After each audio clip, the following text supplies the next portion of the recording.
દરેક ભક્તોને જય શ્રી કૃષ્ણ.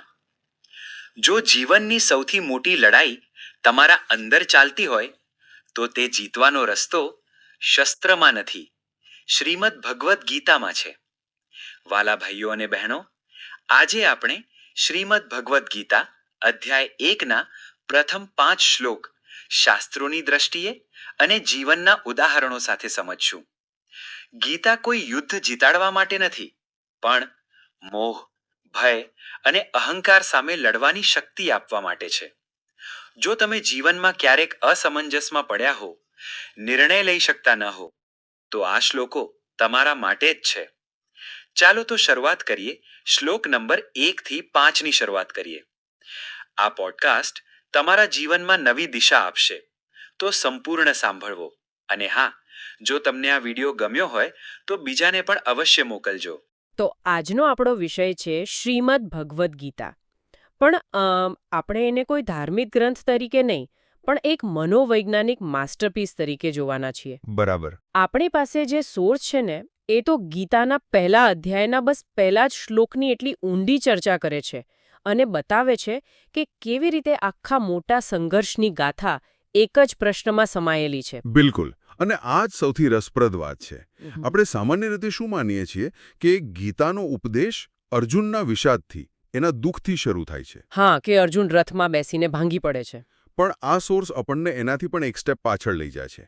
એ કહે છે કે ખરી સમસ્યાની શરૂઆત તો યુદ્ધભૂમિ પર નહીં, પણ દૂર મહેલમાં બેઠેલા એક અંધ રાજાના મનમાં થાય છે. આ જ પોઈન્ટ મને સૌથી વધારે ગમ્યો કે યુદ્ધભૂમિ પર પહોંચતા પહેલા આપણે એક એવા મનની અંદર જોવાનું છે જે આખા યુદ્ધનું કહેવાય ને કેન્દ્ર છે. બરાબર. તો ચાલો સીધા જ એક ક્ષણમાં જઈએ. ધૃતરાષ્ટ્ર, જે જન્મથી જ અંધ છે, એ સંજયને પૂછે છે. સંજય, જેમને વ્યાસજી પાસેથી દિવ્ય દ્રષ્ટિ મળી છે. હા. અને એમનો પ્રશ્ન છે, ધર્મક્ષેત્રે કુરુક્ષેત્રે સમવેતાયુત્સવઃ મામકાહ પાંડુવાશ્ચૈવ કિમ કુર્વત સંજય. એટલે કે, હે સંજય, ધર્મની ભૂમિ કુરુક્ષેત્રમાં યુદ્ધની ઈચ્છાથી એકઠા થયેલા મારા અને પાંડુના પુત્રોએ શું કર્યું? હવે પહેલી વાર સાંભળીએ તો આ એકદમ સીધો સાદો પ્રશ્ન લાગે છે, ખરું ને? હા, કોઈને પણ એવું જ લાગે. એક રાજા છે, યુદ્ધ થવાનું છે અને જાણવા માંગે છે કે ભાઈ શું ચાલી રહ્યું છે, આમાં ખોટું શું છે? એ જ તો. કોઈ પણ શાસક જાણવા જ માંગશે કે મેદાન પર શું થઈ રહ્યું છે. પણ આપણા સોર્સ કહે છે કે આ પ્રશ્ન જેટલો સીધો દેખાય છે એટલો છે નહીં. બિલકુલ નથી. એ કહે છે કે આ પ્રશ્ન જિજ્ઞાસામાંથી નથી આવ્યો, એ ચિંતા અને પક્ષપાતમાંથી જન્મ્યો છે. આ કઈ રીતે? એ સમજવા માટે આપણે શબ્દોની પસંદગી પર ધ્યાન આપવું પડશે. ધૃતરાષ્ટ્ર શું બોલે છે? મામકાહ પાંડવાશ્ચૈવ. મારા અને પાંડવો. હા, જો એ આખા કુરુવંશના રાજા છે. એ કહી શક્યા હોત કે આપણા યોદ્ધાઓએ શું કર્યું, અથવા તો કૌરવો અને પાંડવોએ શું કર્યું. સાચી વાત. ઓળના એ સ્પષ્ટ રીતે એક ભેદરેખા દોરે છે. એક બાજુ છે મામકાહ, એટલે કે મારા પોતાના, મારા દીકરાઓ, અને બીજી બાજુ ફક્ત પાંડવાહ, પાંડુના પુત્રો. જાણે કે એ કોઈ બીજા હોય, પારકા હોય. બરાબર, જાણે કે એમની કોઈ જવાબદારી જ નથી. એક મિનિટ. એટલે આ ખાલી શબ્દોની રમત નથી, પણ આ એમની આખી માનસિકતાનો એક એક્સરે છે. એક્ઝેક્ટલી. પણ શું એવું ન બની શકે કે એ માત્ર એક પિતા તરીકે બોલી રહ્યા હોય?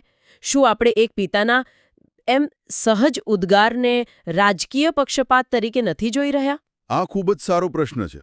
અને અહીં જ સંદર્ભ, કોન્ટેક્સ્ટ મહત્વનું બની જાય છે. ઓકે. ધૃતરાષ્ટ્ર અહીંયા માત્ર એક પિતા નથી, એ હસ્તિનાપુરના રાજા છે.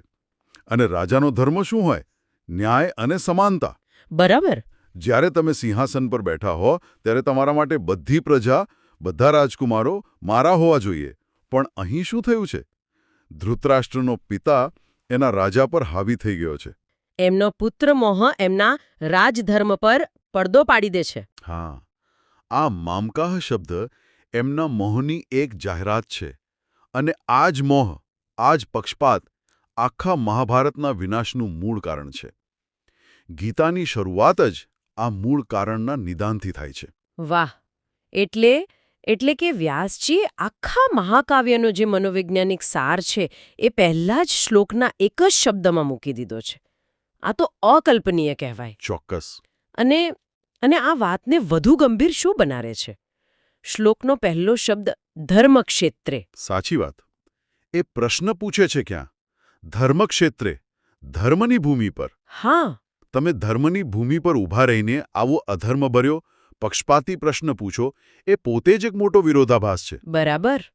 એ એવું બતાવે છે કે ધૃતરાષ્ટ્રનું મન કેટલું અંધકારમાં છે. હા, એમને કદાચ એ પણ ભાન નથી કે જે જગ્યાને એ ધર્મક્ષેત્ર કહી રહ્યા છે ત્યાં એમનો પોતાનો સવાલ જ અધર્મની તરફેણ કરી રહ્યો છે. એમના મનમાં ક્યાંક ને ક્યાંક એક ડર છે. શું ડર? ડર એ છે કે આ ધર્મભૂમિ પર ક્યાંક ધર્મનો જ વિજય ન થઈ જાય, જેનો સીધો અર્થ શું થાય? પાંડવોનો વિજય. ઓહ, આનાથી એક બીજો વિચાર પણ આવે છે. આપણે ધૃતરાષ્ટ્રની વાત કરી, જે શારીરિક રીતે અંધ છે, પણ અહીં તો એમની બુદ્ધિ પણ મોહથી અંધ થયેલી દેખાય છે. બરાબર. પણ સંજયનું શું? એમને તો દિવ્ય દૃષ્ટિ મળી છે. એ બધું જ સ્પષ્ટ જોઈ શકે છે. તો આ બે પાત્રો વચ્ચેનો તફાવત શું સૂચવે છે? આ અદ્ભુત મુદ્દો છે. સંજય અહીંયા તટસ્થતાના અને સત્યના પ્રતીક છે. એમને બધું જોવાની શક્તિ મળી છે, પણ એ કોઈનો પક્ષ નથી લેતા. એ ન્યુટ્રલ છે. હા, જેવું છે એવું જ વર્ણન કરે છે. આ શું બતાવે છે? કે સત્યને જોવા માટે માત્ર આંખો કે દિવ્ય દૃષ્ટિ જ પૂરતી નથી. તો શું જરૂરી છે? મોહ અને પૂર્વગ્રહથી મુક્ત દૃષ્ટિકોણ. ધૃતરાષ્ટ્ર પાસે કાન છે, પણ તે એ જ સાંભળવા માંગે છે જે એમના દીકરાઓના પક્ષમાં હોય. સંજય પાસે દૃષ્ટિ છે અને તે નિષ્પક્ષ છે. એટલે જ ગીતાનું જ્ઞાન સંજય દ્વારા કહેવાયું છે, ધૃતરાષ્ટ્ર દ્વારા નહીં. બરાબર. આ એક સૂક્ષ્મ સંદેશ છે કે જ્ઞાનનો અધિકારી એ જ છે જે તટસ્થ હોય. તો ધૃતરાષ્ટ્રના આ પક્ષપાતી પ્રશ્ન પછી યુદ્ધભૂમિ પર શું થાય છે? શું સંજય તરત જ જવાબ આપે છે કે મારા અને પાંડુના પુત્રોએ શું કર્યું? ના, અને અહીંયા કથા વધુ રસપ્રદ બને છે. સંજય ધૃતરાષ્ટ્રના પ્રશ્નનો સીધો જવાબ આપવાનું ટાળે છે. એમ? હા, એના બદલે એ પછીના શ્લોકોમાં એ આપણને સીધા દુર્યોધન પાસે લઈ જાય છે. દુર્યોધન એના ગુરુ દ્રોણાચાર્ય પાસે જાય છે અને પાંડવોની સેનાનું વર્ણન કરવા લાગે છે. પાંડવોની સેનાનું? પોતાની નહીં? હા, એ પાંડવોના મહારથીઓના નામ ગણાવે છે. ભીમ, અર્જુન, ધૃષ્ટદ્યુમ્ન. પણ આવું શા માટે? એમની પોતાની સેના તો આટલી મોટી હતી, તો પછી એ પાંડવોની સેનાની તાકાત કેમ ગણાવે છે? કારણ કે એ ડરી ગયો છે. એના શબ્દોમાં આત્મવિશ્વાસ નથી, પણ અસુરક્ષા છે. ઓકે. જો, એક તરફ પિતાનો મોહ છે, જે પૂછે છે મારા પુત્રોએ શું કર્યું, અને બીજી તરફ પુત્રનો ભય છે, જે દુશ્મનની તાકાતથી ચિંતિત છે. વાહ! દુર્યોધન પછી પોતાની સેનાના યોદ્ધાઓના નામ પણ ગણાવે છે, પણ એની શરૂઆત જ પાંડવોના ડરથી થાય છે. આ બતાવે છે કે અધર્મના પક્ષે ભલે સંખ્યા વધારે હોય, પણ મનમાં ક્યાંક ને ક્યાંક હારનો ડર છુપાયેલો જ હોય છે. એટલે કે ગીતાના પહેલા થોડા શ્લોકોમાં જ આખા સંઘર્ષનું મનોવૈજ્ઞાનિક ચિત્ર સ્પષ્ટ થઈ જાય છે. બિલકુલ. એક બાજુ રાજમહેલમાં બેઠેલો મોહાંધ રાજા અને બીજી બાજુ યુદ્ધભૂમિ પર ઊભેલો ભયભીત રાજકુમાર. અને આ બંનેની વચ્ચે છે સંજય, જે એક નિષ્પક્ષ સાક્ષી છે. આ કોઈ સામાન્ય યુદ્ધની શરૂઆત નથી. તો શું છે આ? આ માનવ મનની બે મુખ્ય નબળાઈઓનું પ્રદર્શન છે. આસક્તિ એટલે કે અટેચમેન્ટ અને ભય એટલે કે ફિયર. ધૃતરાષ્ટ્ર આસક્તિનું પ્રતીક છે અને દુર્યોધન ભયનું. અને આખી ગીતા આ બંને નબળાઈઓમાંથી બહાર નીકળવાનો માર્ગ બતાવે છે. સાચી વાત. આપણા સોર્સમાં એક શબ્દપ્રયોગ છે જે મને ખૂબ જ ગમી ગયો. ધૃતરાષ્ટ્ર વૃત્તિ. આ કોઈ ઐતિહાસિક પાત્રની વાત નથી, પણ એક એવી માનસિકતા છે જે આજે પણ જીવંત છે. હા, આજે પણ. તો આજના જમાનામાં વૃત્તિ ક્યાં જોવા મળે છે? સોર્સમાં બહુ જ સચોટ અને વ્યવહારિક ઉદાહરણ આપ્યું છે. જ્યારે કોઈ માતાપિતા પોતાના બાળકની ભૂલને છાવરે અને બીજાના બાળકમાં દોષ કાઢે, એ જ ધૃતરાષ્ટ્ર વૃત્તિ છે. બરાબર. જ્યારે કોઈ મેનેજર પોતાની ટીમના સભ્યોની ભૂલને નજરઅંદાજ કરે, પણ બીજી ટીમના સભ્યની નાની ભૂલને પણ મોટો મુદ્દો બનાવે, તો એ પણ ધૃતરાષ્ટ્ર વૃત્તિ છે. હા. આ વૃત્તિની વાત સાંભળીને મને તો ક્રિકેટ મેચ યાદ આવે છે. કઈ રીતે? જ્યારે એમ્પાયર આપણી ટીમના ખેલાડીને આઉટ આપે, ત્યારે આપણને પહેલી નજરે નિર્ણય હંમેશા ખોટો જ લાગે છે, ભલે રિપ્લેમાં તે સ્પષ્ટ આઉટ દેખાતો હોય. સાવ સાચી વાત. આપણો પક્ષપાત, આપણી મારી ટીમની ભાવના, એ આપણને સત્ય જોતા રોકે છે. તમે એકદમ સાચી જગ્યાએ આંગળી મૂકી છે. આ જ એ વૃત્તિ છે. રાજકારણમાં, સમાજમાં, પરિવારમાં, જ્યાં પણ આપણું અને તેમનું એવો ભેદભાવ આવે, ત્યાં ન્યાય અને તટસ્થતા જોખમાય છે. અને એ વ્યક્તિને સત્યના માર્ગથી ભટકાવી દે છે. ચોક્કસ. સોર્સમાં સ્પષ્ટ કહ્યું છે કે આ મોહ જ અનર્થનું મૂળ છે. ધૃતરાષ્ટ્રના કિસ્સામાં આ મોહ એક ભયાનક કુળનાશ તરફ દોરી ગયો. આપણા કિસ્સામાં એ સંબંધોમાં કડવાશ, અન્યાય અને સંઘર્ષનું કારણ બને છે. તો આ બધી ચર્ચા આપણને પાછી મૂળ વાત પર લાવે છે. ધૃતરાષ્ટ્રનો પ્રશ્ન કિમ કુર્વત સંજય, તેમણે શું કર્યું? એ ખરેખર જાણવા શું માંગે છે?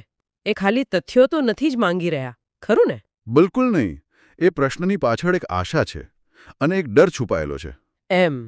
એ આશા રાખે છે કે સંજય કહેશે, મહારાજ, તમારા પુત્રો વિજયી થઈ રહ્યા છે.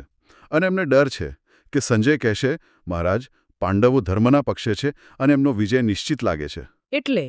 એટલે કે એમનો પ્રશ્ન પોતે જ એક સમસ્યા છે. બરાબર. એ જવાબ નથી શોધી રહ્યા, એ પોતાની માન્યતાનું સમર્થન શોધી રહ્યા છે. અને જ્યારે પ્રશ્ન જ પૂર્વગ્રહથી ભરેલો હોય ત્યારે મળનારો કોઈપણ જવાબ તમને સાચી શાંતિ આપી શકતો નથી. આ તો ખૂબ જ ઊંડી વાત છે કે આપણે જે પ્રશ્નો પૂછીએ છીએ એ ઘણીવાર આપણા જવાબો પહેલેથી જ નક્કી કરી દે છે. હા. કોઈ નિષ્પક્ષ વ્યક્તિ કદાચ પૂછત કે સંજય, કુરુક્ષેત્રમાં શું પરિસ્થિતિ છે? પણ ધૃતરાષ્ટ્રનો પ્રશ્ન જ બતાવી દે છે કે એ નિષ્પક્ષ નથી. અને અહીંથી જ ગીતા આપણને પહેલો પાઠ શીખવે છે. અને એ પાઠ શું છે?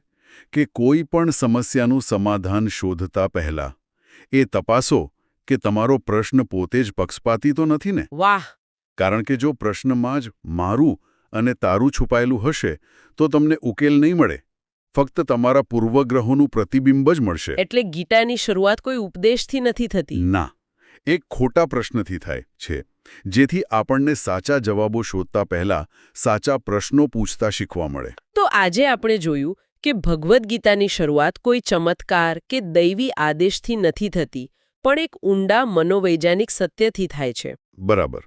ધૃતરાષ્ટ્રનો એક સરળ લાગતો પ્રશ્ન અને એમાં છુપાયેલો મામકાહ શબ્દ એમના પુત્રમોહ, એમની આસક્તિ અને એમના ઊંડા પક્ષપાતને ઉજાગર કરે છે. આપણે એ પણ જોયું કે આ પક્ષપાતી પ્રશ્ન ધર્મક્ષેત્ર જેવા પવિત્ર સ્થળના સંદર્ભમાં પૂછાયો છે, જે એનો વિરોધાભાસને વધુ ઘેરો બનાવે છે. હા. અને આ વૃત્તિની સામે સંજયની તટસ્થ દૃષ્ટિ અને દુર્યોધનનો ભય એક સંપૂર્ણ મનોવૈજ્ઞાનિક ચિત્ર રજૂ કરે છે. અને સૌથી મહત્વની વાત, આ ધૃતરાષ્ટ્ર વૃત્તિ, મારું અને બીજાનું, એવો ભેદ કરવાની જે માનસિકતા છે એ આજે પણ એટલી જ પ્રાસંગિક છે. ચોક્કસ. એ આપણને સતત યાદ અપાવે છે કે આસક્તિ કેવી રીતે આપણી વિવેક બુદ્ધિ પર પડદો પાડી શકે છે અને આપણને અન્યાય તરફ દોરી શકે છે. આ બધી ચર્ચા એક મહત્વપૂર્ણ પ્રશ્ન ઊભો કરે છે જેના પર વિચાર કરી શકાય. આપણે ધૃતરાષ્ટ્રના પ્રશ્નો પર ધ્યાન કેન્દ્રિત કર્યું. હા.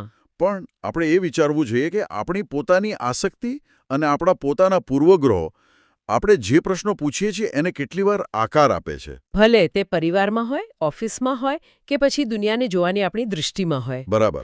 અને એમ કરીને શું આપણે પહેલેથી જ એ જવાબો નક્કી નથી કરી લેતા જે આપણે ખરેખર સાંભળવા માંગીએ છીએ? અને જો આપણો પ્રશ્ન જ બંધિયાર હોય તો આપણું સત્ય કેટલું મુક્ત હોઈ શકે?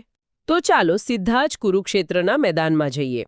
સંજય, જેમને દિવ્ય દૃષ્ટિ મળી છે, એ ધૃતરાષ્ટ્રને યુદ્ધભૂમિનો હાલ સંભળાવી રહ્યા છે. અને સંજય કહે છે, દૃષ્ટવા તું પાંડવાણીકમ વ્યુઢમ દુર્યોધનસ્તદા આચાર્યમુપસંગમ્ય રાજા વચનમ અબ્રવીત. હવે આનો એકદમ સીધો સાદો અર્થ તો એવો થાય કે પાંડવોની સેનાની વ્યૂહરચના જોઈને રાજા દુર્યોધન આચાર્ય દ્રોણ પાસે ગયો અને કંઈક બોલ્યો. સાંભળવામાં તો સાવ સામાન્ય લાગે છે. બરાબર. પણ આપણા સ્ત્રોતો કહે છે કે આ સામાન્ય લાગતી ઘટનામાં જ આખી વાત છુપાયેલી છે. બિલકુલ. અહીં દરેક શબ્દ મહત્વનો છે. પહેલો શબ્દ છે દૃષ્ટવા, એટલે કે જોઈને. શું જોઈને? પાંડવાનિકમ વ્યુઢમ, પાંડવોની સેનાને. અને એ કેવી હતી? એકદમ શિસ્તબદ્ધ, એકદમ ગોઠવાયેલી. અને આ જોયા પછી શું થયું? રાજા દુર્યોધન, ખુદ રાજા દુર્યોધન, તે આચાર્યમ ઉપસંગમ્ય, એટલે કે આચાર્ય પાસે જઈને બોલ્યો. અહીંયા જ મારો પહેલો સવાલ છે. તે રાજા છે, પ્રોટોકોલ પ્રમાણે તો સેનાપતિએ એટલે કે દ્રોણે રાજા પાસે આવવું જોઈએ, નહીં? સાચી વાત. પણ અહીં તો ઉલટું થાય છે. રાજા પોતે દોડીને સેનાપતિ પાસે જાય છે? આ કોઈ સામાન્ય વાત તો નથી લાગતી. એકદમ સાચો મુદ્દો પકડ્યો. આ કોઈ સામાન્ય મુલાકાત નથી. આ તો દુર્યોધનના મનની અંદર જે ઉથલપાથલ ચાલી રહી છે ને, એનો જીવતો જાગતો પુરાવો છે. જુઓ, એક રાજા પોતાનું પદ, પોતાનો પ્રોટોકોલ બધું ભૂલીને ક્યારે દોડે? જ્યારે તે અંદરથી હલી ગયો હોય. પાંડવોની પેલી વ્યૂહરચના જોઈને એનો આત્મવિશ્વાસ ડગી ગયો છે. એનો જે બહારનો ઘમંડ હતો, પેલું શક્તિનું પ્રદર્શન, એ બધું એક ક્ષણ માટે ઓગળી ગયું અને અંદરનો ડર બહાર આવી ગયો. પણ એક મિનિટ, આપણે થોડું વધારે પડતું તો નથી વિચારી રહ્યા? મારો મતલબ, કૌરવો પાસે 11 અક્ષૌહિણી સેના હતી, પાંડવો પાસે ફક્ત 7. હા, સંખ્યાબળ તો એમની પાસે વધારે હતું. અને ભીષ્મ, દ્રોણ, કર્ણ જેવા મહારથીઓ હતા. તો શું માત્ર એક મિલિટરી ફોર્મેશન જોઈને કોઈ આટલું ગભરાઈ જાય? બની શકે કે એ યુદ્ધ પહેલા પોતાના ગુરુના આશીર્વાદ લેવા ગયો હોય, એક સન્માન તરીકે. સારો પ્રશ્ન છે. પણ જો તે માત્ર આશીર્વાદ લેવા ગયો હોત, તો તેની શારીરિક ભાષા અને એના પછીના શબ્દો અલગ હોત. સ્ત્રોતો જે વાત પર ભાર મૂકે છે તે એ છે કે તેણે શું જોયું. તેણે માત્ર સૈનિકોની લાઈન નહોતી જોઈ. વ્યૂઢમ શબ્દ સૂચવે છે કે તે એક બુદ્ધિશાળી, એકદમ પરફેક્ટ અને અતૂટ ગોઠવણ હતી. અને એનું નેતૃત્વ કોણ કરી રહ્યું હતું? ધૃષ્ટદ્યુમ્ન, જે દ્રોણનો શિષ્ય પણ હતો અને શત્રુ પણ. દુર્યોધનને એ વ્યૂહરચનામાં પાંડવોનો સંકલ્પ દેખાયો, એમની એકતા દેખાઈ. એટલે એને પેલી ન્યાય માટે લડવાની જે ભાવના હોય ને, એનો આત્મવિશ્વાસ દેખાયો. બરાબર. એનો મતલબ કે તેને જાણે અરીસો દેખાઈ ગયો. એને સમજાયું કે મારી સેના ભલે મોટી હોય, પણ એ તો અલગ અલગ કારણોસર ભેગા થયેલા લોકોનું ટોળું છે. જ્યારે સામેવાળી સેના નાની હોવા છતાં એક મજબૂત હેતુથી બંધાયેલી છે. બરાબર. આજ તો ભૌતિક શક્તિ અને નૈતિક શક્તિ વચ્ચેનો તફાવત છે. દુર્યોધન પાસે ભૌતિક શક્તિ હતી, પાંડવો પાસે નૈતિક શક્તિ. અને જ્યારે નૈતિક શક્તિ આટલી વ્યવસ્થિત રીતે સામે આવે ને, ત્યારે મોટામાં મોટી ભૌતિક શક્તિવાળાના મનમાં પણ ડર પેસી જાય. આજના કોર્પોરેટ જગતમાં પણ આવું જ થાય છે, ખરું ને? હા, બિલકુલ. એક મોટી જૂની કંપની એક નાના પણ મજબૂત મિશનવાળા સ્ટાર્ટઅપને જોઈને ગભરાઈ જાય છે. કેમ? કારણ કે એ જાણે છે કે સ્ટાર્ટઅપના લોકો પૈસા માટે નહીં, પણ એક જુસ્સા માટે કામ કરે છે. વાહ, આ ઉદાહરણથી તો વાત એકદમ સ્પષ્ટ થઈ ગઈ. સારું, તો માની લઈએ કે તે ડરી ગયો હતો. પણ એ ડર એને ભીષ્મ પિતામહ પાસે કેમ ન લઈ ગયો? તેઓ તો સેનાના સુપ્રીમ કમાન્ડર હતા, સૌથી અનુભવી. તર્ક તો એવું કહે છે કે પહેલાં એમની પાસે જ જવું જોઈએ. દ્રોણ પાસે કેમ? અહીંથી દુર્યોધનના પાત્રનું બીજું સ્તર ખુલે છે. એનો ડર એની ચાલાકીને જન્મ આપે છે. એ ભીષ્મ પર પૂરો ભરોસો નહોતો કરતો. અચ્છા, હા. એ જાણતો હતો કે ભીષ્મની વફાદારી એની સાથે નથી, પણ હસ્તિનાપુરના સિંહાસન સાથે છે. ભીષ્મ તો મનથી આ યુદ્ધની વિરુદ્ધ હતા અને પાંડવોને પણ પોતાના પૌત્ર માનતા હતા. દુર્યોધનને ડર હતો કે ભીષ્મ કદાચ પૂરા દિલથી લડશે નહીં. પણ એક મિનિટ, દ્રોણ પણ તો બંને પક્ષના ગુરુ હતા. અર્જુન તો એમનો સૌથી પ્રિય શિષ્ય હતો. તો પછી દ્રોણ પર કેવી રીતે ભરોસો કરી શકાય? આજ તો એની રાજનીતિ છે. દુર્યોધન જાણતો હતો કે દ્રોણની એક નબળાઈ છે. શું? એમનું પદ અને એમનો પુત્ર અશ્વત્થામા. દ્રોણાચાર્ય હસ્તિનાપુરના રાજ્યાશ્રિત હતા, એટલે એ મીઠાના ઋણ નીચે દબાયેલા હતા. ભીષ્મ પોતાની ઈચ્છાથી લડી રહ્યા હતા, જ્યારે દ્રોણ પર એક પ્રકારનું દબાણ હતું. દુર્યોધનને લાગ્યું કે ભીષ્મ જેવા સિદ્ધાંતવાદી માણસને ઉશ્કેરી નહીં શકાય, પણ દ્રોણની ભાવનાઓ અને એમની વફાદારી સાથે રમત રમી શકાશે. એટલે તે દ્રોણ પાસે સલાહ લેવા નથી જતો, પણ એમને મેનેજ કરવા જાય છે. બરાબર, એકદમ સાચી વાત પકડી. ઓહો, એટલે આ એકદમ ગણતરીપૂર્વકનું પગલું હતું. ડરના માર્યા લેવાયેલું, પણ હતું ચાલાકી ભર્યું. તો પછી તે દ્રોણને જઈને કહે છે શું? શું તે પોતાનો ડર વ્યક્ત કરે છે? એમ કે છે કે ગુરુજી, હું ગભરાઈ ગયો છું, કંઈક કરો? ના, બિલકુલ નહીં. શક્તિશાળી લોકો ક્યારેય પોતાનો ડર સીધો વ્યક્ત નથી કરતા. એ લોકો એને ગુસ્સામાં, ઉશ્કેરણીમાં કે પછી રાજનીતિના આવરણમાં લપેટીને રજૂ કરે છે. દુર્યોધન ત્યાં જઈને જે કહે છે તે આગળના શ્લોકોમાં આવે છે. એ કહે છે, હે આચાર્ય, જુઓ, તમારા બુદ્ધિમાન શિષ્ય દ્રુપદપુત્ર ધૃષ્ટદ્યુમ્ન દ્વારા ગોઠવાયેલી પાંડવોની આ વિશાળ સેનાને જુઓ. એક મિનિટ, આ તો કમાલ છે. એ એમ નથી કહેતો કે પાંડવોની સેના જુઓ. એ કહે છે, તમારા શિષ્યએ ગોઠવેલી સેના જુઓ. આ તો સીધો ટોણો મારવા જેવું થયો. મતલબ એ દ્રોણના સૌથી મોટા ઘા પર મીઠું ભભરાવી રહ્યો છે. એનો હેતુ દ્રોણને અપમાનિત કરીને ઉશ્કેરવાનો છે, જેથી દ્રોણ ગુસ્સામાં આવીને પાંડવો પર પૂરી તાકાતથી હુમલો કરે. અને તે ત્યાં અટકતો નથી, બરાબર ને? એ આગળ પાંડવ સેનાના યોદ્ધાઓના નામ પણ ગણાવે છે. હા, એ કહે છે કે આ સેનામાં ભીમ અને અર્જુન જેવા શૂરવીરો છે, યુયુધાન છે, વિરાટ છે, મહારથી દ્રુપદ છે. હવે આ બધા નામો લેવા પાછળ પણ એક મનોવિજ્ઞાન છે. આમાંના મોટાભાગના યોદ્ધાઓ કાં તો દ્રોણના શિષ્યો હતા, અથવા મિત્રો હતા, અથવા સંબંધીઓ હતા. દુર્યોધન આડકતરી રીતે દ્રોણને કહી રહ્યો છે, જુઓ, તમારા બધા પરિચિતો આજે મારી વિરુદ્ધ ઊભા છે. હવે તમારે નક્કી કરવાનું છે કે તમારી વફાદારી કોના તરફ છે. બરાબર. આ રાજ્ય તરફ, જે તમને પગાર આપે છે, કે પછી તમારા જૂના સંબંધો તરફ? ખરેખર આ તો ગજબની વાત છે. એટલે યુદ્ધ શરૂ થતા પહેલા જ દુર્યોધનના મનમાં હારનો ડર પેસી ગયો હતો, અને એ ડરને છુપાવવા માટે તે પોતાના જ ગુરુને માનસિક રીતે બ્લેકમેલ કરી રહ્યું છે. હવે આખી વાત સ્પષ્ટ થાય છે. એનું દોડીને જવું, દ્રોણને પસંદ કરવા અને પછી આડકતરી રીતે તેમને ઉશ્કેરવા, આ બધું એક જ સિક્કાની બે બાજુઓ છે. ઊંડો ભય અને એની ઢાંકવા માટેની ચાલાકી. અને હવે આપણે મૂળ સવાલ પર પાછા આવીએ. આ ભયનું કારણ શું? માત્ર સેનાની ગોઠવણ? ના. સ્ત્રોતો સ્પષ્ટ કહે છે કે આ ભયનું મૂળ કારણ હતું અધર્મ. દુર્યોધન અંદરથી જાણતો હતો કે તે ખોટો છે. એણે જે રાજ્ય ભોગવ્યું તે છેતરપિંડી, અન્યાય અને લોભથી મેળવ્યું હતું. અને જ્યારે વ્યક્તિ જાણે છે કે તે ખોટા પાયા પર ઊભો છે, ત્યારે એને સતત ડર રહે છે કે આ પાયો ગમે ત્યારે ધસી પડશે. આ બહુ જ રસપ્રદ મનોવૈજ્ઞાનિક મુદ્દો છે. એટલે કે અધર્મ માત્ર એક નૈતિક કે ધાર્મિક ખ્યાલ નથી, પણ એ એક માનસિક સ્થિતિ પણ છે જે સતત અસુરક્ષા અને ભયને જન્મ આપે છે. બિલકુલ. જેણે ખોટું કર્યું હોય તેને કોઈ પર વિશ્વાસ નથી આવતો. એને લાગે છે કે જેમ મેં છેતરપિંડી કરી એમ મારી સાથે પણ કોઈ કરી શકે છે. એને દરેક વ્યક્તિમાં દુશ્મન દેખાય છે. એની ઊંઘ હરામ થઈ જાય છે. એની પાસે ભલે ગમે તેટલી સત્તા, સંપત્તિ કે સૈનિકો હોય, પણ તે અંદરથી શાંતિ અનુભવી શકતો નથી. દુર્યોધનની હાલત બરાબર એ જ હતી. અને એનાથી વિપરીત પાંડવો. એમની પાસે ભલે સંસાધનો ઓછા હતા, પણ તેઓ માનસિક રીતે શાંત અને આત્મવિશ્વાસુ હતા. કેમ?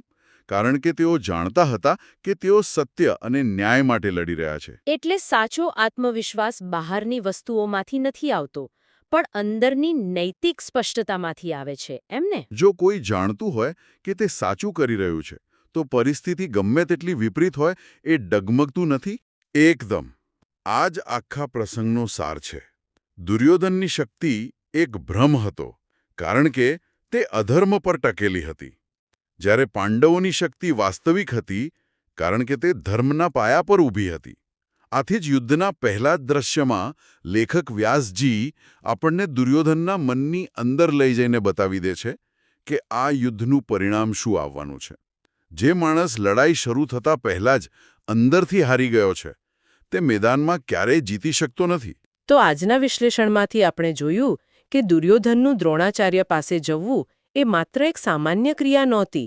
તે તેના ઘમંડના મોહરા પાછળ છુપાયેલા ઊંડા ભયનું પ્રતીક હતું. પાંડવોની શિસ્તબદ્ધ સેના જોઈને એનો ભૌતિક શક્તિનો ભ્રમ તૂટી ગયો. ભીષ્મને બદલે દ્રોણ પાસે જવાની એની પસંદગી એની શંકાશીલ વૃત્તિ દર્શાવે છે.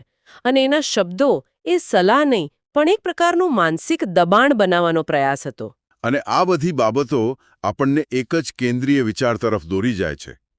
સાચો આત્મવિશ્વાસ સત્તા, સંપત્તિ કે સેનાના કદથી નથી આવતો. તે ધર્મના, એટલે કે નૈતિક રીતે સાચા માર્ગ પર ચાલવાથી આવે છે. દુર્યોધનનો અધર્મ જ તેના ભયનું મૂળ કારણ હતું. આખી ચર્ચા ખૂબ જ રસપ્રદ રહી. આ એક શ્લોકને બિલકુલ નવા દૃષ્ટિકોણથી જોવાની તક મળી. અને આ ચર્ચા એક વિચારવા જેવો પ્રશ્ન પણ પાછળ છોડી જાય છે. સ્ત્રોતો દુર્યોધનના ભયને તેના અધર્મના માર્ગ સાથે જોડે છે. આ આપણને વિચારવા પ્રેરે છે કે જ્યારે પણ આપણે જીવનમાં અસુરક્ષા, ચિંતા કે ભય અનુભવીએ, ત્યારે આપણે હંમેશા બહારની પરિસ્થિતિઓનું વિશ્લેષણ કરીએ છીએ. પણ શું આપણે ક્યારેય અટકીને આપણા પોતાના માર્ગ, આપણા પોતાના નિર્ણયો અને કાર્યોના ધર્મ પર નજર નાખીએ છીએ? ક્યાંક એવું તો નથી કે આપણી અંદરની અશાંતિનો સ્ત્રોત બહારની દુનિયામાં નહીં, પણ આપણો પોતાનું નૈતિક હોકાયંત્ર જ છે, જે કદાચ ઇશારો કરી રહ્યો છે કે આપણે ખોટા માર્ગ પર છીએ? કદાચ સાચી શાંતિ અને નિર્ભયતાનો રસ્તો બહારના દુશ્મનોને હરાવવાથી નહીં, પણ અંદરના અધર્મને સુધારવાથી શરૂ થતો હોય. કુરુક્ષેત્રનું મેદાન છે, બંને સેનાઓ સામસામે છે, યુદ્ધ બસ શરૂ થવાની તૈયારીમાં છે. હા. એ સમયે દુર્યોધન પોતાના ગુરુ અને કૌરવ સેનાના સેનાપતિ દ્રોણાચાર્ય પાસે જાય છે અને કહે છે. શ્લોક આ પ્રમાણે છે. પશ્યૈતામ પાંડુપુત્રાણામ માચાર્ય મહતિમ ચમુમ વ્યૂઢામ દ્રુપદપુત્રેણ તવ શિષ્યેણ ધીમતા. આનો એક સરળ અનુવાદ એવો થાય કે હે આચાર્ય, પાંડુપુત્રોની આ વિશાળ સેનાને જુઓ, જેની વ્યૂહરચના તમારા જ બુદ્ધિશાળી શિષ્ય દ્રુપદપુત્ર દ્વારા કરવામાં આવી છે. બરાબર. હવે પહેલી નજરે તો મને એવું જ લાગે કે દુર્યોધન ખાલી પોતાના સેનાપતિને દુશ્મનની તાકાત બતાવી રહ્યો છે, સાવચેત કરી રહ્યો છે. આમાં બીજું શું હોઈ શકે? તમે જે કહ્યું એ ઉપર છલ્લી વાત છે, અને કદાચ દુર્યોધન ઈચ્છતો પણ એ જ હતો કે ઉપરથી એવું જ લાગે. ઓહ. પણ સ્ત્રોતો સ્પષ્ટ કહે છે કે આ વાક્ય સાવચેતી નથી. આ એક કટુ વાક્ય છે, એક ધારદાર કટાક્ષ. અહીં જે રસપ્રદ છે તે છે દુર્યોધનની શબ્દોની પસંદગી. કયા શબ્દો? તે બે શબ્દો પર ખાસ ભાર મૂકે છે. તવ શિષ્યેણ એટલે કે તમારા શિષ્ય દ્વારા, અને બીજું? અને દ્રુપદ પુત્રેણ દ્રુપદના પુત્ર દ્વારા. આ બે શબ્દો જ આખા વાક્યને આમ ઝેરી બનાવી દે છે. એક મિનિટ, મને આ સમજવા દો. તમારો શિષ્ય કહેવામાં શું ખોટું છે? ધૃષ્ટદ્યુમ્ન તો ખરેખર દ્રોણનો શિષ્ય હતો, એ તો હકીકત છે. બરાબર, પણ સંદર્ભ બધું બદલી નાખે છે. દુર્યોધન અહીં દ્રોણાચાર્યને યાદ અપાવી રહ્યો છે કે જે વ્યક્તિ આજે પાંડવોની સેનાનો સેનાપતિ છે, તેને યુદ્ધકળા તમે જ શીખવાડી છે. ઓહ. આ એક આડકતરો આરોપ છે. જાણે એ કહેતો હોય કે તમે જેને તૈયાર કર્યો એ જ આજે આપણી સામે ઊભો છે. અને પેલો બીજો શબ્દ, દ્રુપદપુત્ર. હા, આનાથી પણ ઊંડો ઘા એ શબ્દ કરે છે. દુર્યોધન સારી રીતે જાણતો હતો કે દ્રોણાચાર્ય અને પાંચાલના રાજા દ્રુપદ વચ્ચે ભયંકર દુશ્મની હતી. હા, દ્રોણે દ્રુપદનું અપમાન કરીને એનું અડધું રાજ્ય છીનવી લીધું હતું. બરાબર. અને એ જ અપમાનનો બદલો લેવા માટે દ્રુપદે એક યોગ્ય કર્યો હતો, જેમાંથી ધૃષ્ટદ્યુમ્નનો જન્મ થયો હતો. જેનું એકમાત્ર લક્ષ્ય જ દ્રોણનો વધ કરવાનું હતું. બિલકુલ. અને આ વાત દ્રોણાચાર્ય પણ જાણતા હતા. છતાં તેમણે ધૃષ્ટદ્યુમ્નને શસ્ત્રવિદ્યા શીખવી. અને હવે દુર્યોધન, બરાબર, યુદ્ધના મેદાનમાં લડાઈ શરૂ થાય એ પહેલા. હા, એ જ વાત યાદ અપાવે છે.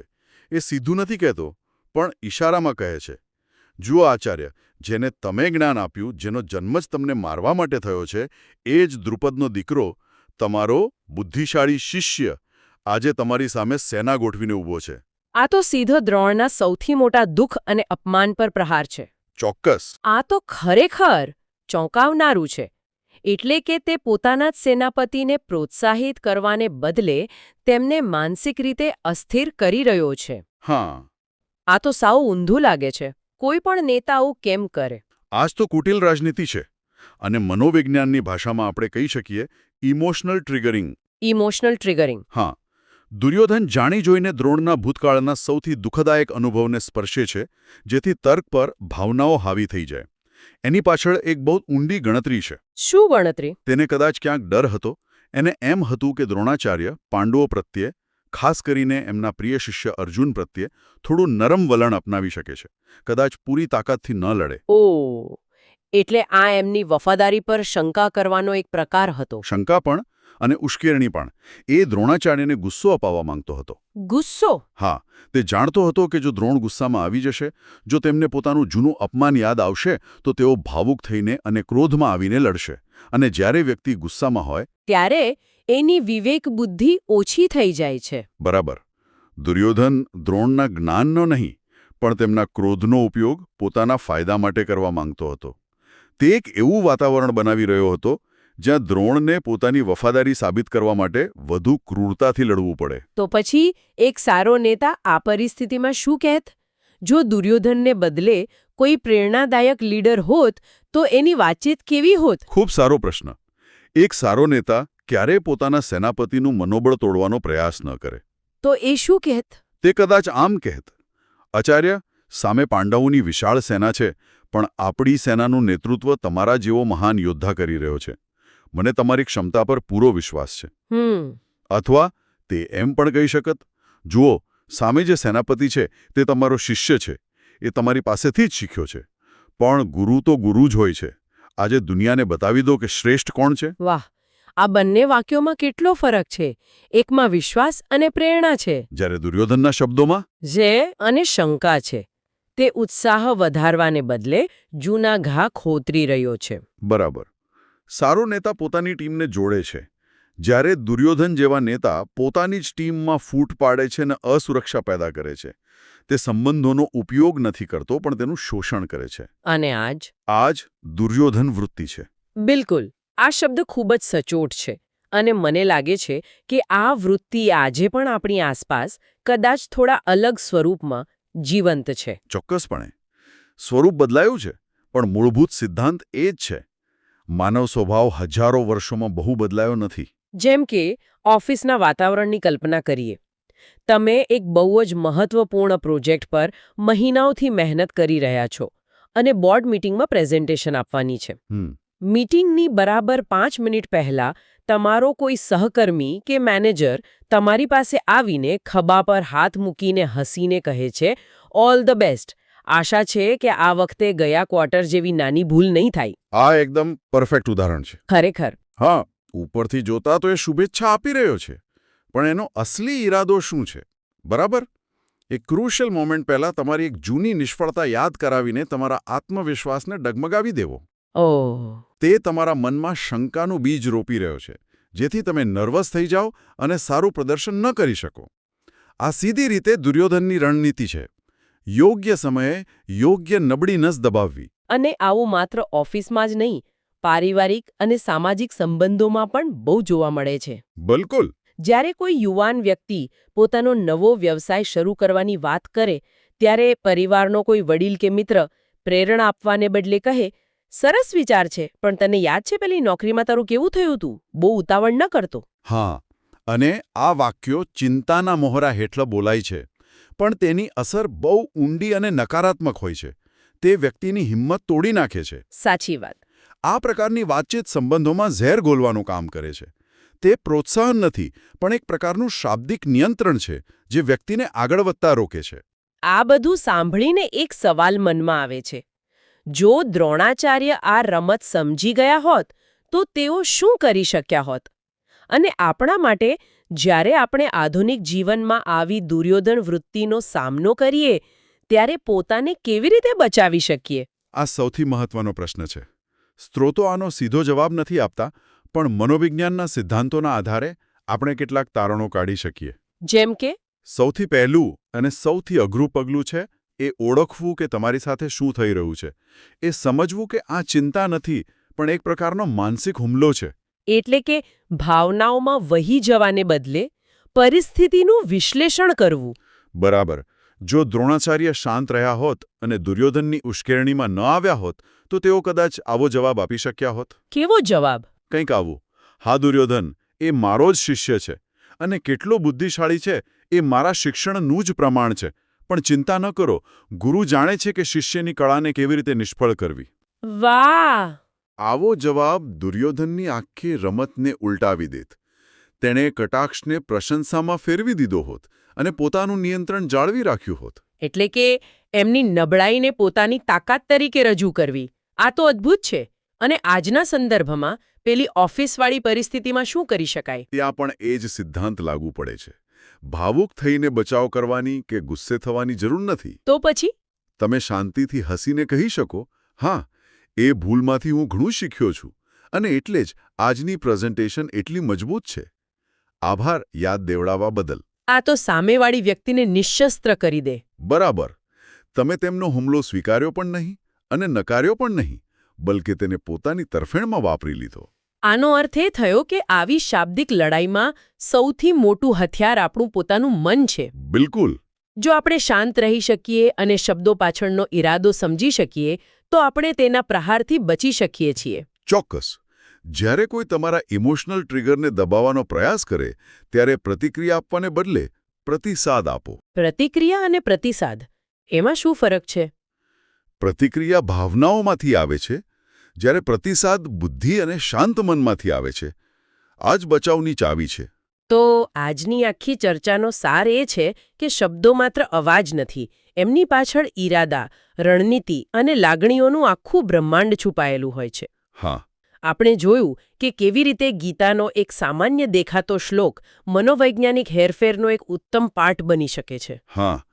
દુર્યોધને ખૂબ જ ચાલાકીથી એવા શબ્દો પસંદ કર્યા જેણે દ્રોણાચાર્યના મનમાં ભૂતકાળની કડવાશને તાજી કરી, એમની વફાદારી પર આડકતરી રીતે સવાલ ઉઠાવ્યો અને એમના ક્રોધને ભડકાવ્યો. આ ઘટના શબ્દોની શક્તિનો સાચો ખ્યાલ આપે છે. તે જોડવાનું અને તોડવાનું બંને કામ કરી શકે છે. બિલકુલ. અને કદાચ ગીતાનો આ જ એક મોટો સંદેશ છે. યુદ્ધ ખરેખર શસ્ત્રોથી મેદાનમાં શરૂ થાય તે પહેલા તે મનમાં અને શબ્દોથી લડાઈ ચૂક્યું હોય છે. અને અંતે જે પોતાના મન પર કાબૂ રાખી શકે છે અને બીજાના શબ્દોના પ્રહારથી વિચલિત નથી થતો, તે જ સાચો વિજેતા છે, પછી ભલે યુદ્ધનું પરિણામ ગમે તે આવે. આપણે આખી ચર્ચા આપણને એક ખૂબ જ ઊંડા વિચાર પર લાવીને મૂકી દે છે.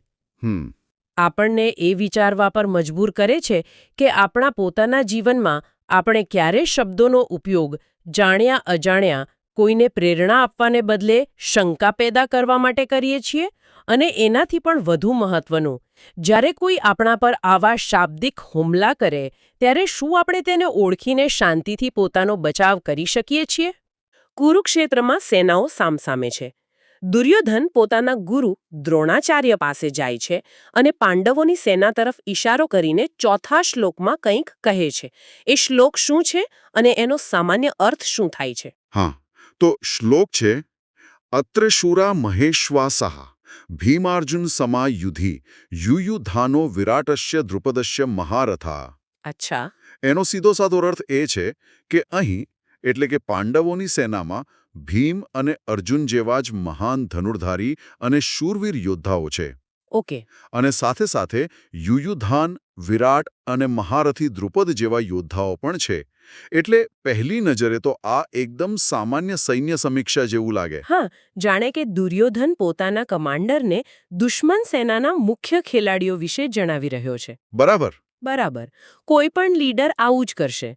પણ આપણો જે સ્ત્રોત છે એ અહીં જ એક આમ તો લાલ ઝંડી ઊભી કરે છે. એ કહે છે કે આ માત્ર માહિતી નથી, આ તો ભયની ભાષા છે. મને આ વાત બહુ જ રસપ્રદ લાગી. કારણ કે સામાન્ય રીતે તો આપણે શું માનીએ કે શત્રુની તાકાત જાણવી એ તો સમજદારી છે, ડરપોકતા તો નથી. તો પછી સ્ત્રોત આને ભયનું લક્ષણ શા માટે ગણાવે છે?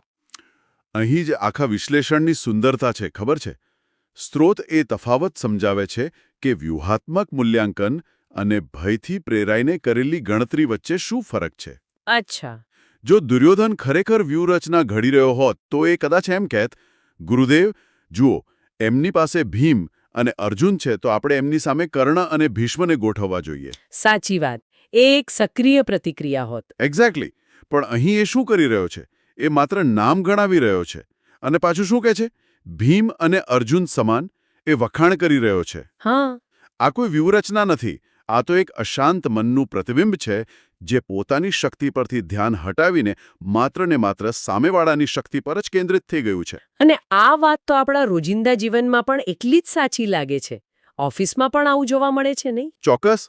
જ્યારે પ્રમોશનની વાત આવે ત્યારે અમુક લોકો હંમેશા બીજા ઉમેદવારના જ વખાણ કરતા રહે છે. અરે, એમનું પ્રેઝન્ટેશન તો જોરદાર હતું, કે પછી એમને તો બોસ સાથે કેટલા સારા સંબંધો છે. હા, એમનો અનુભવ તો મારા કરતાં ઘણો વધારે છે. બરાબર. આ બધી વાતોની પાછળ ખરેખર તો પેલો ડર છુપાયેલો હોય છે કે શું હું પૂરતી સક્ષમ છું? એ અજાણતા જ પોતાના મનને સમજાવી રહ્યા હોય છે કે તેઓ શા માટે નિષ્ફળ જ જઈ શકે છે. તમે બિલકુલ સાચા મુદ્દા પર આવ્યા છો. આ એક અત્યંત સામાન્ય માનવ વર્તન છે. આપણું મન જ્યારે ભયભીત હોય ને ત્યારે પોતાની સુરક્ષા માટે તર્ક શોધવાનું શરૂ કરી દે છે. હા. અને સૌથી સહેલો તર્ક કયો? એ જ કે સામેવાળી વ્યક્તિ કે પરિસ્થિતિ આપણા કરતાં વધુ શક્તિશાળી છે. સ્ત્રોત સ્પષ્ટપણે કહે છે કે જ્યારે કોઈ મુસીબત સામે લડવાનું હોય ત્યારે સમસ્યાને એના કરતાં મોટી ગણીને ગભરાઈ જવું. અથવા શત્રુના ગુણગાન ગાવા. હા, એ મનની અસ્થિરતા અને આત્મવિશ્વાસના અભાવની પાક્કી નિશાની છે. દુર્યોધન અહીં પાંડવોના યોદ્ધાઓની ગણતરી નથી કરી રહ્યો, એ પોતાના ડરના કારણોની ગણતરી કરી રહ્યો છે. પણ એક મિનિટ, અહીં હું થોડો પડકાર ફેંકવા માંગીશ. જરૂર. શું દરેક સારો લીડર પોતાના પ્રતિસ્પર્ધીની શક્તિઓનો ઊંડો અભ્યાસ નથી કરતો? ક્રિકેટ મેચ પહેલા કેપ્ટન સામેની ટીમના બેટ્સમેનની નબળાઈઓ અને તાકાતનો વિડિયો જુએ છે? સાચી વાત છે. કોઈ સીઈઓ પોતાના હરીફની પ્રોડક્ટને સમજવાનો પ્રયત્ન કરે છે, તો શું એ ડરપોક કહેવાશે કે સમજદાર? ક્યાંક આપણે સાવચેતી અને ડરને ભેળવી તો નથી રહ્યા ને? ખૂબ જ સારો અને મહત્વનો સવાલ છે, અને અહીં જ પેલો સૂક્ષ્મ તફાવત રહેલો છે. અભ્યાસ અને મનોગ્રસ્તી એટલે કે ઓબ્સેશન, એની વચ્ચે એક પાતળી ભેદરેખા છે. ઓકે. સ્ત્રોત પણ આ મુદ્દો ઉઠાવે છે. સાવચેતી અને વ્યૂહાત્મક આયોજન તો જરૂરી છે જ, પણ દુર્યોધનના કિસ્સામાં શું થઈ રહ્યું છે એ જોઈએ. તેની પાસે 11 અક્ષૌહિણી સેના છે. એટલે કે પાંડવો કરતાં ઘણી મોટી. હા, પાંડવો પાસે માત્ર 7 છે. સંખ્યાબળમાં તે ઘણો આગળ છે. છતાં તેનો દૃષ્ટિકોણ જુઓ. તેને પાંડવોના યોદ્ધાઓ ભીમ અને અર્જુન સમાન લાગે છે. પોતાના યોદ્ધાઓ કરતાં ચડિયાતા નહીં તો ઓછા પણ નથી લાગતા. અચ્છા, એટલે એ વાત પ્રમાણની છે. એનો જે ભય છે એ એની તાર્કિક ગણતરી પર હાવી થઈ રહ્યો છે. બરાબર. તે પાંડવોની શક્તિને વધારીને જોઈ રહ્યો છે, કારણ કે તે અંદરથી અસુરક્ષિત અનુભવી રહ્યો છે. મને તો યાદ છે, પરીક્ષણની આગલી રાત્રે અચાનક એવો ભ્રમ થતો કે મારા મિત્રએ તો આખું પુસ્તક 3 વાર વાંચી લીધું છે અને મને તો એક પ્રકરણ પણ બરાબર નથી આવડતું. બરાબર. એ જ ભય ખરેખર તર્કને ખાઈ જાય છે. હા, વાસ્તવિકતા એ જ હોય છે, પણ ભયના ચશ્મા પહેર્યા પછી તે વિકરાળ દેખાવા લાગે છે. એકદમ. ભય એક એવો ચશ્મો છે જે વસ્તુઓને તેના વાસ્તવિક કદ કરતાં હંમેશા મોટી બતાવે છે. દુર્યોધન માટે પાંડવોનો દરેક યોદ્ધા મહારથી છે. આ માનસિક સ્થિતિ યુદ્ધ પહેલા જ તેને નબળો પડી રહી છે. એટલે કે તે યુદ્ધના મેદાનમાં શારીરિક રીતે લડે એ પહેલા પોતાના મનના મેદાનમાં હારી રહ્યો છે. બરાબર. એનું ધ્યાન તેમની પાસે શું છે એના પર છે, મારી પાસે શું છે એના પર નહીં. અને આ માનસિક હાર જ વાસ્તવિક હાર તરફનું પહેલું પગલું છે. તો એ તો સ્પષ્ટ છે કે દુર્યોધન પોતાના જ મનના ચક્રવ્યૂહમાં ફસાઈ ગયો છે. અહીંથી એક મોટો પ્રશ્ન ઊભો થાય છે. શું ગીતા માત્ર સમસ્યા બતાવીને અટકી જાય છે કે પછી આમાંથી બહાર નીકળવાનો કોઈ રસ્તો પણ સૂચવે છે? ચોક્કસ સૂચવે છે. જો પ્રતિસ્પર્ધીની શક્તિ પર ધ્યાન કેન્દ્રિત કરવું એ ભયના ચક્રવ્યૂહમાં ફસાવા જેવું છે, તો તેમાંથી બહાર નીકળવાનો કોઈ ઉપાય છે? ચોક્કસ છે. અને અહીં ગીતાનો સૌથી ઊંડો અને ક્રાંતિકારી સંદેશ આવે છે. સ્ત્રોત કહે છે કે આ ભયનો જવાબ વધુ શક્તિશાળી યોદ્ધાઓ ભેગા કરવાનો કે વધુ શસ્ત્રો મેળવવાનો નથી. અચ્છા. જવાબ આંતરિક છે. અને એ જવાબ છે સ્વધર્મ પર વિશ્વાસ. સ્વધર્મ. સ્વધર્મ એટલે કે પોતાનું કર્તવ્ય, પોતાનો સાચો માર્ગ, પોતાની સાચી પ્રકૃતિ. ગીતાનો ઉપદેશ એ છે કે જો કોઈ વ્યક્તિ પોતાના માર્ગ અને કર્તવ્ય પર અતૂટ શ્રદ્ધા રાખીને સ્થિર હોય, તો તેને પ્રતિસ્પર્ધી સાથે સતત સરખામણી કરવાની કે તેની શક્તિ માપવાની જરૂર જ રહેતી નથી. સ્વધર્મ. આ શબ્દ આપણે ઘણીવાર સાંભળીએ છીએ, પણ આ સંદર્ભમાં તે ખૂબ જ શક્તિશાળી લાગે છે. એટલે કે ધ્યાન બાહ્ય ખતરાઓ પરથી હટાવીને સંપૂર્ણપણે આંતરિક શ્રદ્ધા અને કર્તવ્ય પર કેન્દ્રિત કરવાનું છે. બિલકુલ. તમે જ્યારે સ્વધર્મની વાત કરી ત્યારે મને પહેલીવાર સમજાયું કે શા માટે કેટલાક મહાન કલાકારો કે વૈજ્ઞાનિકો દુનિયાની પરવા કર્યા વગર પોતાના કામમાં વર્ષો સુધી મગ્ન રહી શકે છે. સાચી વાત છે. એમનું ધ્યાન સ્પર્ધા પર નથી હોતું, પણ પોતાની સાધના પર, પોતાના સ્વધર્મ પર હોય છે. એકદમ સાચું. આખો ફરક દૃષ્ટિકોણનો છે. દુર્યોધનનું ધ્યાન તેમની પાસે શું છે તેના પર છે. ગીતાનો સંદેશ છે કે ધ્યાન મારું કર્તવ્ય શું છે તેના પર હોવું જોઈએ. હા. ચાલો આને આધુનિક ઉદાહરણથી સમજીએ. એક વિદ્યાર્થી માટે સ્વધર્મ શું છે? એનો સ્વધર્મ છે શીખવું, વિષયને ઊંડાણપૂર્વક સમજવો. બરાબર. જો એનું ધ્યાન ફક્ત એના પર રહેશે કે વર્ગમાં પ્રથમ કોણ આવે છે, તો એ હંમેશા તણાવ અને ભયમાં રહેશે. પણ જો એનું ધ્યાન પોતાની શીખવાની પ્રક્રિયા પર હશે, તો તે સ્પર્ધાના ભયથી મુક્ત થઈને આનંદથી શીખી શકશે. અને આ જ વાત એક ઉદ્યોગ સાહસિકને પણ લાગુ પડે. જો તે સતત એ જ જોયા કરે કે તેનો હરીફ કેટલું ભંડોળ ઊભું કરી રહ્યો છે અથવા કેટલા ગ્રાહકો મેળવી રહ્યો છે, તો તે હંમેશા પ્રતિક્રિયાશીલ રહેશે હંમેશા પાછળ રહેશે. હા, પણ જો તેનો સ્વધર્મ ઉત્તમ ઉત્પાદન બનાવવાનો અને ગ્રાહકોની સમસ્યા હલ કરવાનો હોય તો તેનું ધ્યાન પોતાની પ્રોડક્ટને વધુ સારી બનાવવા પર કેન્દ્રિત થશે. પછી હરીફાઈ ગૌણ બની જાય છે, ખરું ને? બિલકુલ. તમારું કામ જ તમારો સૌથી મોટો જવાબ બની જાય છે. જ્યારે તમે તમારા સ્વધર્મમાં સ્થિર હો છો ત્યારે બહારની પરિસ્થિતિઓ તમને ડગમગાવી શકતી નથી. ઓકે. તમને ખબર હોય છે કે તમારે શું કરવાનું છે અને તમે પૂરા વિશ્વાસ સાથે તે કરો છો. ગણતરીઓ અને સરખામણીઓનું સ્થાન શ્રદ્ધા અને કર્મ લઈ લે છે. અને અર્જુનની સ્થિતિ પણ એવી જ હતી? હા, અર્જુનની સ્થિતિ જુઓ. તેની સામે પણ ભીષ્મ, દ્રોણ, કર્ણ જેવા મહારથીઓ હતા, જે દુર્યોધને ગણાવેલા યોદ્ધાઓ કરતાં ક્યાંય વધુ શક્તિશાળી હતા. જો અર્જુન પણ દુર્યોધનની જેમ એમની શક્તિઓ ગણાવવા લાગ્યો હોત તો એ તો યુદ્ધ પહેલા જ હિંમત હારી ગયો હોત. સાચી વાત છે. જોકે અર્જુન પણ શરૂઆતમાં ડગમગી ગયો હતો, પણ એનો ભય દુર્યોધન કરતાં અલગ હતો. એને પોતાના પ્રિયજનોને મારવાનો ડર હતો, હારવાનો નહીં. બરાબર. અને કૃષ્ણે તેને તેનો ક્ષત્રિય સ્વધર્મ યાદ અપાવ્યો. તેને બહાર જોવાને બદલે અંદર જોવા માટે કહ્યું. અને જેવો તે પોતાના સ્વધર્મમાં સ્થિર થયો તેનો ભય દૂર થઈ ગયો. આખી ગીતા આ જ પરિવર્તનની ગાથા છે. ધ્યાન બહારથી હટાવીને અંદર કેન્દ્રિત કરવાની. તમે આખી વાતનો સાર કહી દીધો. હા. દુર્યોધનનું ઉદાહરણ આપણને ચેતવણી આપે છે. જ્યારે આપણું ધ્યાન આપણા સ્વધર્મ પરથી હટી જાય છે ત્યારે મનમાં એક ખાલી જગ્યા સર્જાય છે અને એ ખાલી જગ્યાને ભય તરત જ ભરી દે છે. અને પછી આપણે આપણી શક્તિઓ ભૂલી જઈએ છીએ. હા, અને ફક્ત દુશ્મનની શક્તિની ગણતરી કરવાનું શરૂ કરીએ છીએ. અને એ મનના યુદ્ધમાં હાર, એ મેદાનના યુદ્ધમાં હાર તરફનું પ્રથમ અને સૌથી નિશ્ચિત પગલું છે. તો આ આખી વાતનો નિચોડ એ છે જે ખરેખર વિચારવા જેવો છે. આપણું ધ્યાન આપણી માનસિક સ્થિતિનો અરીસો છે.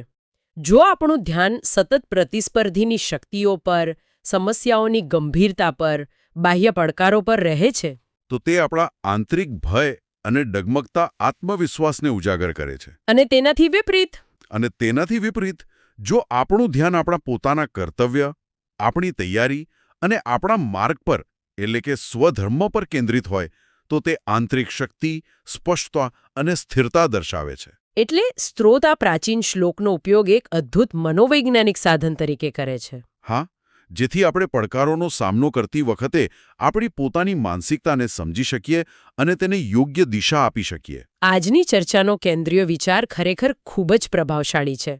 શત્રુની શક્તિઓની ગણતરી કરવાની આ ક્રિયા ભલે તે યુદ્ધના મેદાનમાં હોય કે કારકિર્દીના પડકારોમાં, કે સંબંધોની મુશ્કેલીઓમાં હોય કે અંગત જીવનમાં. હા, તે વ્યક્તિની આંતરિક ભય અને અસુરક્ષાની સ્થિતિનો એક ગહન સૂચક છે.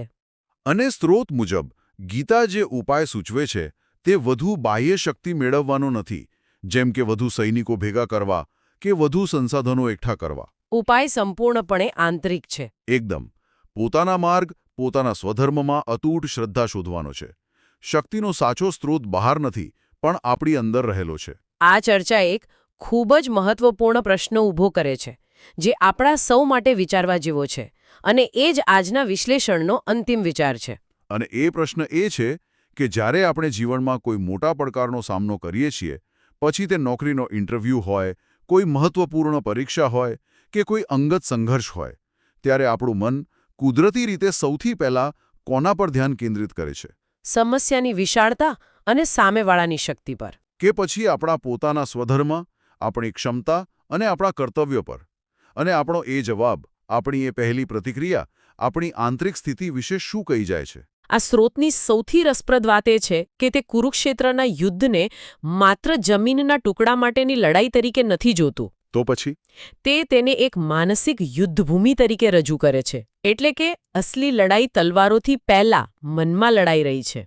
ઓહ, રસપ્રદ. હા, આ વિશ્લેષણ આપણને દુર્યોધન અને ધૃતરાષ્ટ્ર જેવા પાત્રો દ્વારા બતાવે છે કે કેવી રીતે સત્તાનો દેખાડો અને ભૌતિક તાકાત વ્યક્તિની અંદરની નબળાઈઓને ઢાંકી શકતી નથી. મતલબ વાસ્તવિક સંઘર્ષ તો અંદર ચાલી રહ્યો છે. એકદમ. તો ચાલો સીધા જ મુદ્દા પર આવીએ. સ્ત્રોતની શરૂઆત દુર્યોધનના વર્તનથી થાય છે, બરાબર? હા, યુદ્ધ શરૂ થવાનું છે અને તેની પાસે 11 અક્ષૌહિણી સેના છે. 11 અક્ષૌહિણી. હવે આ આંકડો સમજવો પણ અઘરો છે. ખૂબ જ મોટો. એમ સમજી લો કે આજના જમાનામાં કોઈ મોટા દેશની આખી સેના ભેગી કરી હોય એટલી તાકાત. છતાં પણ નવાઈની વાત એ છે કે તે પોતાની સેનાની તાકાત ગણાવવાને બદલે તે પાંડવોની નાની સેનાના યોદ્ધાઓના નામ ગણાવી રહ્યો છે. હા, ધૃષ્ટકેતુ, ચેકિતાન, કાશીરાજ, લિસ્ટ લાંબુ ચાલતું જ જાય છે. અને આ જ વર્તન ખબર છે એ તેની માનસિક સ્થિતિનો એકદમ સ્પષ્ટ એક્સરે છે. કેવી રીતે? જુઓ, સ્રોત અહીં એક ગજબનું અવલોકન કરે છે. જે વ્યક્તિ ખરેખર આત્મવિશ્વાસુ હોય છે ને, તે શાંત હોય છે. સાચી વાત છે. તેને બૂમો પાડીને પોતાની તાકાત બતાવવાની જરૂર નથી પડતી. પણ દુર્યોધનનું વર્તન જુઓ. તેના શબ્દો વધી રહ્યા છે. પણ તેના હૃદયમાં શાંતિ નથી. બરાબર. તે જેટલું વધારે બોલે છે તેટલો જ તેનો ડર વધારે દેખાય છે. તે પોતાની શક્તિ પર ફોકસ કરવાને બદલે સામેવાળાની શક્તિથી ભયભીત છે. એક મિનિટ, અહીં મને એક સવાલ થાય છે. હા, પૂછો. શું એવું ન બની શકે કે દુર્યોધન માત્ર એક સારો સેનાપતિ હોવાને નાતે વિરોધીઓની તાકાતનું આકલન કરી રહ્યો હોય? આપણે એને સીધો ડર કેમ માની લઈએ? આ તો એક સારી રણનીતિ પણ હોઈ શકે છે. શું સ્રોત આ વિશે કોઈ સ્પષ્ટતા કરે છે? ખૂબ જ સારો પ્રશ્ન. અને હા, સપાટી પરથી જોતા એવું જ લાગે, પણ સ્રોત આપણને ઊંડાણમાં લઈ જાય છે. કઈ રીતે? તે દુર્યોધનના શબ્દોને તેના ધર્મ સાથે, કે પછી એમ કહો કે ધર્મના અભાવ સાથે જોડે છે. અહીં ધર્મનો અર્થ? અહીં ધર્મનો અર્થ કોઈ પૂજાપાઠ નથી, પણ સત્ય અને ન્યાયનો માર્ગ.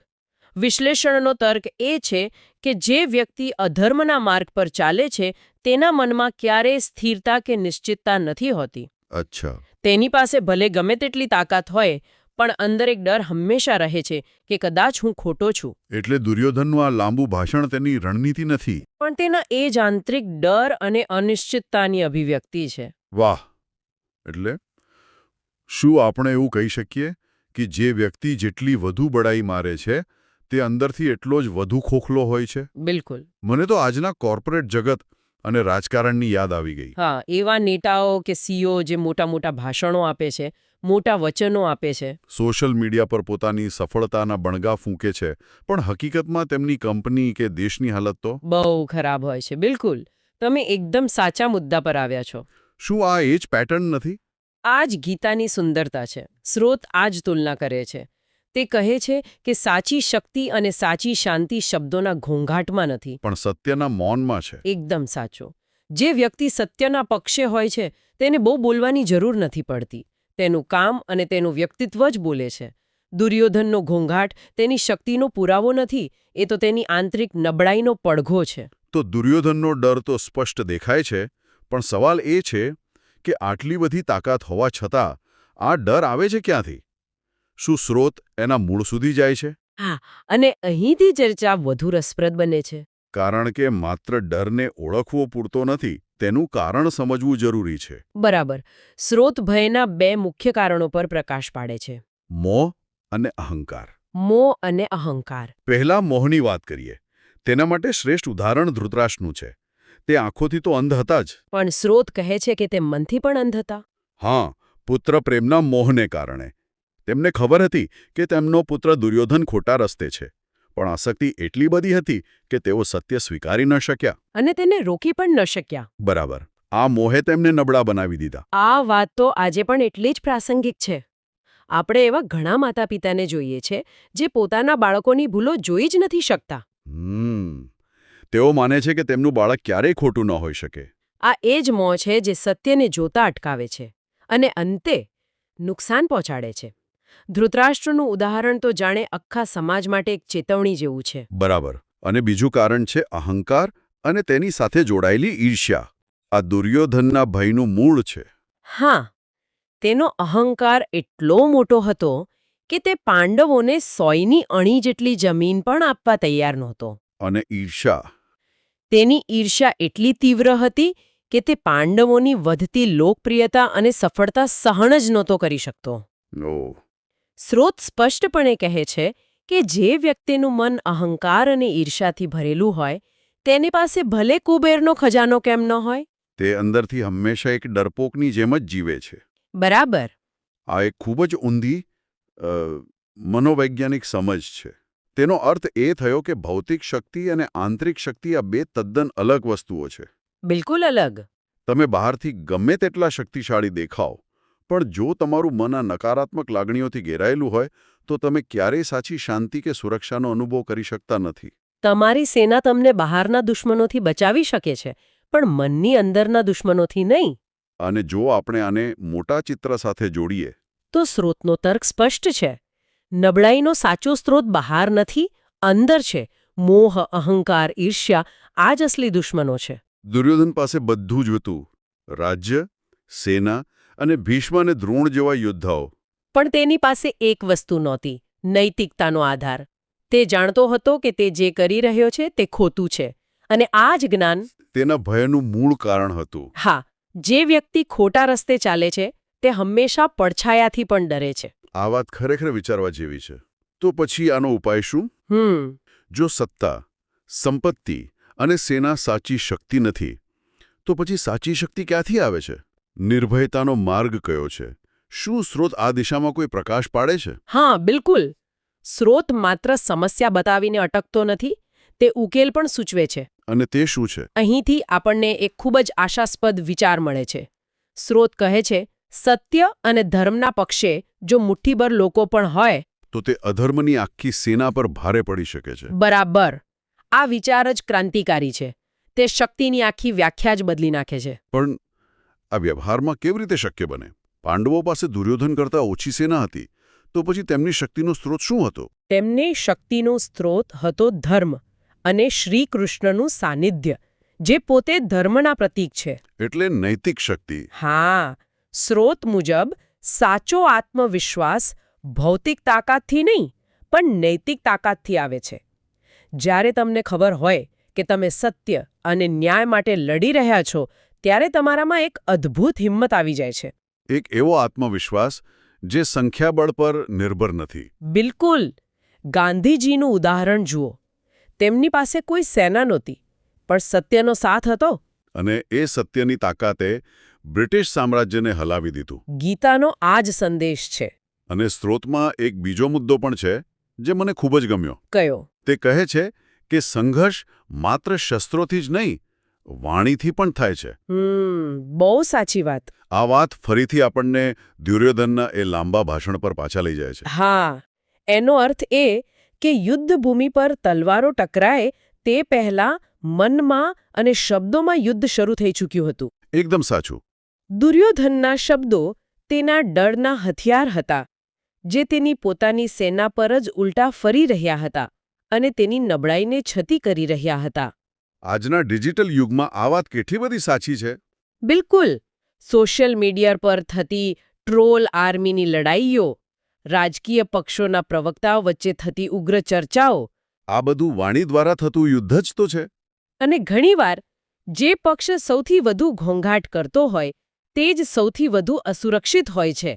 ગીતા આપણને શીખવે છે કે સાચી શક્તિ શાંતિ અને સંયમમાં રહેલી છે, બડાઈ અને ઘૂંઘાટમાં નહીં. બરાબર. તો આ સમગ્ર ચર્ચાનો સાર શું છે? જો આપણે મુખ્ય મુદ્રાઓને તારવીએ તો પહેલી વાત એ કે મોહ એટલે કે આંધળી આસક્તિ વ્યક્તિને સત્ય જોતા અટકાવે છે અને તેને અંદરથી નબળો પાડે છે, જેવું ધૃતરાષ્ટ્ર સાથે થયું. બીજું અહંકાર અને ઈર્ષ્યા. એવા ઝેર છે જે ગમે તેટલી ભૌતિક શક્તિ હોવા છતાં વ્યક્તિને અંદરથી ડરપોક અને અસુરક્ષિત બનાવે છે. દુર્યોધનની વિશાળ સેના પણ તેના આંતરિક ભયને શાંત કરી શકી નહીં. અને ત્રીજી અને સૌથી મહત્વની વાત, વાસ્તવિક અને અવિનાશી શક્તિનો સ્ત્રોત સત્ય અને ધર્મના માર્ગ પર ચાલવાથી મળે છે. નૈતિક બળ ભૌતિક બળ કરતાં અનેક ગણું વધારે શક્તિશાળી હોય છે. આજના વિશ્વમાં જ્યાં સફળતાને પૈસા અને પદવીથી માપવામાં આવે છે, ત્યાં ગીતાનો આ સંદેશ એક તદ્દન અલગ અને કદાચ વધુ સાચો પરિપ્રેક્ષ્ય આપે છે. બિલકુલ. અને આ સ્રોત આપણને એક અંતિમ ખૂબ જ ગહન પ્રશ્ન સાથે છોડી જાય છે, જેના પર વિચાર કરવો જોઈએ. વિશ્લેષણ બતાવે છે કે દુર્યોધન પોતાની શક્તિ પર ધ્યાન કેન્દ્રિત કરવાને બદલે પોતાના વિરોધીઓની શક્તિ ગણવામાં વ્યસ્ત હતો. તે સતત પાંડવોના યોદ્ધાઓની યાદી બનાવતો રહ્યો. તેમની તાકાતનું મૂલ્યાંકન કરતો રહ્યો અને એ પ્રક્રિયામાં તે પોતે વધુને વધુ ભયભીત થતો ગયો. આ આપણા બધા માટે એક પ્રશ્ન ઊભો કરે છે કે જ્યારે આપણા જીવનમાં કોઈ પડકાર આવે છે, ત્યારે આપણું ધ્યાન સ્વાભાવિક રીતે ક્યાં જાય છે? શું તે બહારના જોખમો, સમસ્યાઓ અને વિરોધીઓની શક્તિની લાંબી યાદી બનાવવા તરફ જાય છે? કે પછી તે પોતાની અંદર રહેલી આંતરિક, નૈતિક અને સત્ય આધારિત શક્તિને ઓળખીને તેને મજબૂત કરવા તરફ જાય છે. આપણું ધ્યાન જ્યાં હશે આપણી ઊર્જા પણ ત્યાં જ જશે.